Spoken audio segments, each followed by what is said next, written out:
끝이 보이지 않는 폭염이 연일 계속되면서 대한민국을 뜨겁게 달구고 있습니다. 오늘도 전국 대부분 지역에 폭염 경보가 내려졌고 일부 지역은 체감 온도가 38도까지 올라갔는데요. 이 폭염으로 인한 온열 질환자도 속출하는 가운데 여름방학이 본격 시작되면서 돌봄 사각지대에 놓인 위기 아동의 안전에도 비상이 걸렸습니다. 먼저 영상 보고 오겠습니다.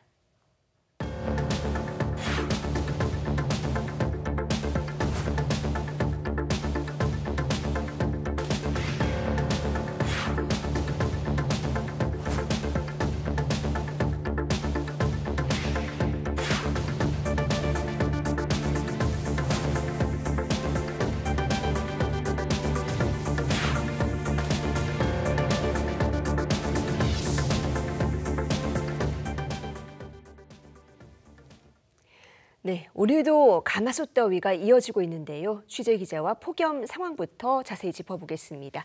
자, 이상미 기자, 오늘도 전국 대부분 지역에서 이 체감 온도가 35도를 넘어섰다고요? 네, 그렇습니다. 오늘은 내륙 전역에 폭염특보가 발령됐습니다. 어제까지 폭염특보가 내려지지 않은 유일한 지역이 강원도 태백이었는데요. 오늘 오전 10시를 기점으로 폭염주의보가 발령됐습니다. 폭염주의보는 일 최고 체감온도가 33도 이상인 상황이 이틀 이상 지속할 것으로 예상되면 발령됩니다. 폭염경보는 체감온도 기준이 35도 이상인데요. 이제 기상특보구역 중 88%인 161곳에 폭염경보가, 11%인 20곳에 폭염주의보가 내려진 상황입니다. 현재까지 폭염특보가 발령되지 않은 곳은 제주도의 한라산과 추자도뿐입니다. 네, 사실 태백이라고 하면 에어컨 없이도 살 수 있는 지역이라는 별칭이 있을 정도로 시원한 곳이었는데 결국 폭염주의보가 발령이 됐습니다. 너무 더운 것 같은데 과거와 비교하면 지금 폭염 상황 어느 정도 수준인 거죠? 네, 한국환경연구원이 지난해 발표한 보고서를 보면 우리나라의 3대 폭염의 해는 1994년, 2018년, 그리고 지난해인 2024년으로 꼽힙니다. 2018년은 최고 기온이 가장 높았던 해로 여름 평균 일 최고 기온이 37.5도에 달했고요. 2024년은 폭염 지속 일수와 열대야 일수에서 역대 최고치를 기록했습니다. 폭염 일수는 평균 32.8일, 열대야는 44.5일로 모두 최장 기록을 갈아치웠습니다. 올해는 이 7월 초부터 폭염이 이어지고 있는데요. 이 기상청에 따르면 현재까지 집계된 7월 폭염 일수는 12.1일입니다. 이 7월 평균 폭염 일수인 6.1일의 2배 수준입니다. 이 지난해에는 8월부터 본격적인 더위가 시작된 반면 올해는 7월부터 폭염이 일찌감치 시작된 겁니다. 네, 그야말로 극한 폭염인데 이렇게 오래 지속되는 이유 뭐라고 볼 수 있을까요? 네, 이번 더위의 주요 원인은 열돔 현상인데요. 지금 우리나라 상공은 북태평양 고기압과 티베트 고기압, 이 두 가지 고기압이 마치 두 겹의 솜니불처럼 덮고 있는 구조입니다. 한마디로 거대한 뚜껑처럼 열을 가두고 있는 셈인데요. 이 중에서 상층에 머무는 티베트 고기압은 다소 약화될 전망입니다.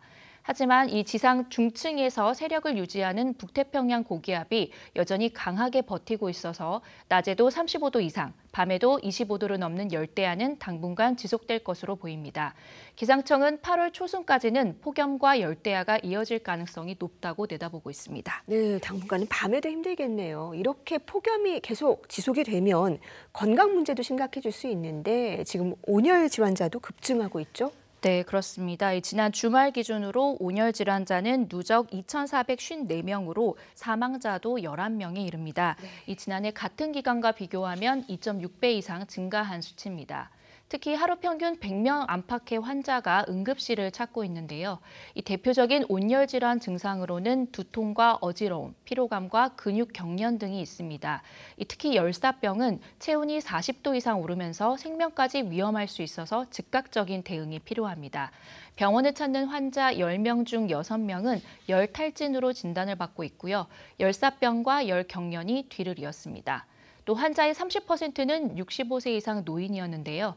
이 고령자뿐만 아니라 어린이도 체온 조절 기능이 완전히 발달하지 않아서 주의가 필요합니다. 네, 이상미 기자 잘 들었습니다.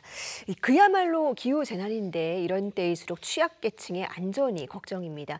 이 학교들도 방학에 들어가면서 돌봄 사각지대에 있는 위기가정 어린이들에게도 관심을 기울일 필요가 있는데요. 이번에는 위기아동을 지원하고 있는 현장 상황 들어보겠습니다. 세이브 더 칠드런의 최정미 서울아동권리센터장 화상으로 연결돼 있습니다.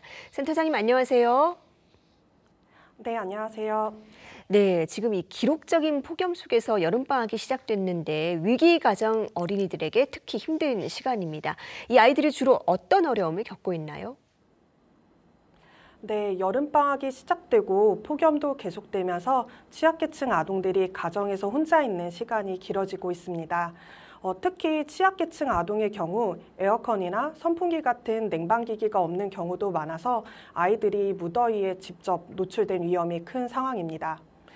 또한 성장기 아동에게는 충분한 수분과 균형 잡힌 영양이 필수이지만 취약계층 아동은 적절한 식사를 챙기기 어려워 결식 위험도 높은 상황입니다.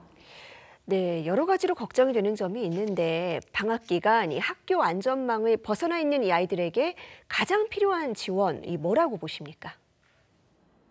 네, 위기가정의 아동들이 방학 기간 동안 돌봄 기관에서 안전하고 쾌적하게 지낼 수 있는 지원과 각 가정 내에서 무더위 속 건강을 지킬 수 있는 냉방기기 등의 지원이 필요합니다. 더불어 방학 기간 중 식사 지원이 중단되는 아동들을 위해서 균형 잡힌 식사와 더운 날씨에도 아이들이 마음껏 뛰어놀 수 있는 무료 실내 공간이 더 많이 지원되면 좋을 듯 합니다. 네, 이런 기관들에 갈 수 있다면 좋겠지만 이 보호 사각지대에 있는 어린이들도 많거든요. 지금 찾아가서 지원을 해야 될 필요도 있는데 세이브 더 칠드런에서도 많은 노력을 하고 계시죠?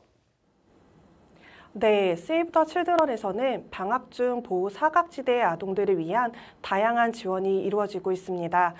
첫 번째는 제때의 균형에 맞는 음식을 섭취할 수 있도록 식사를 지원하고 있고요.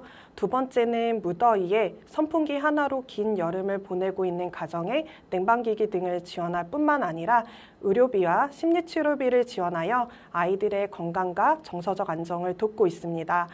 그리고 마지막으로 돌봄기관의 환경 개선을 통해 아이들이 안전하고 쾌적하게 이용할 수 있도록 지원하고 있습니다. 이 외에도 가정의 상황을 종합적으로 고려해서 필요한 지원을 제공해 아이들이 방학 기간 동안에도 안전하고 건강하게 지낼 수 있도록 돕고 있습니다. 네, 워낙에 상황이 어려우니까 지금 국가에서도 이런 역할을 더 해줘야 될 것 같습니다. 올해는 이 초여름부터 극한호우에 이어서 이 극한 폭염으로 이 기후 재난 상황이 이어지고 있습니다. 이런 문제가 이 취약계층 아동들에게는 어떤 영향으로 이어질까요? 네, 수해나 폭염은 단순한 기상이변을 넘어서 우리 아이들의 건강과 미래를 위협하는 복합적인 위기입니다. 특히 취약계층 아동들은 안전한 주거 환경이나 충분한 돌봄 서비스가 부족해 더 큰 위험에 노출될 수 있습니다. 극한 폭염은 아동의 신체 기능을 떨어뜨릴 뿐 아니라 외부 활동을 제한해 성장기 아동에게 꼭 필요한 신체 활동 그리고 정서적 교류의 기회를 빼앗습니다. 이는 결국 사회성 발달의 지연이나 스트레스 증가 등으로 이어질 수 있습니다. 현재 민간 차원에서도 다양한 보호 활동이 진행되고 있지만 국가 차원에서도 보다 체계적인 지원과 정책적 관심이 필요합니다. 기후위기 대응에 있어서 당사자인 아동을 중심에 두는 노력이 반드시 병행되어야 합니다. 네, 이 기후 재난 위기 상황에서 모든 아이들의 안전을 지키기 위해서는 정말 촘촘한 지원이 필요합니다. 올여름 기록적인 폭염 속에서 어른들이 좀 특별한 관심을 갖고 살펴야겠습니다. 오늘 말씀 잘 들었습니다. 감사합니다. 네, 감사합니다.